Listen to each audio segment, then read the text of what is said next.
ખેતરોમાં મુઠ્ઠીઓ વાળીને ભાગતા આ શખ્સો છે ચોર. દાહોદના ગામડાના મંદિરમાં ચોરી કર્યા બાદ પોલીસને જાણ થતા પોલીસથી બચવા માટે તસ્કરોને કંઈક આ રીતે ખેતરોમાં ભાગવું પડ્યું. પરંતુ શાતીર ચોરથી પોલીસ બે ડગલા આગળ હોય તે કદાચ આ તસ્કરોને ખબર નહીં હોય. એટલે જ દાહોદ પોલીસે ડ્રોનની મદદથી મંદિરમાં ઘૂસેલા ચોરને એક ઝાટકે દબોચી લીધા. ગુજરાત પોલીસ હવે હાઈટેક બની છે તેનો આ પુરાવો છે. ડ્રોન ટેકનોલોજીની મદદથી ચોરોને પકડ્યા હતા. ચોરોએ વરોડ ગામે મહાદેવ મંદિરમાં ચોરી કરી હતી. મંદિરમાંથી દાગીનાઓની ચોરી કરી હતી, જેની જાણ પોલીસને કરવામાં આવતા પોલીસે ડ્રોન ઉડાડ્યું હતું. આકાશમાંથી પોલીસની ત્રીજી આંખમાં ખેતરોમાં દોડતા ચોર પકડાઈ ગયા. પોલીસે આ તમામ ચોરોને ડ્રોનની મદદથી ઝડપી પાડ્યા હતા. આરોપી પકડાતા ઘરફોડ ચોરીના ભેદ ઉકેલાયા.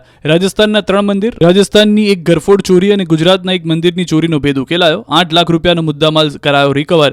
ચોરી કરનાર આરોપી રાજેશ લાલા અને મુદ્દામાલ ખરીદનાર વેપારી દિલીપ સોનીને પોલીસે ઝડપી પાડ્યા. માતવા ગામના ડુંગરાળ વિસ્તારમાં પોલીસ દ્વારા કોમ્બિંગ કરી ડ્રોન મારફતે આરોપી પર બાજ નજર રાખી આરોપીને ઝડપી પાડ્યા.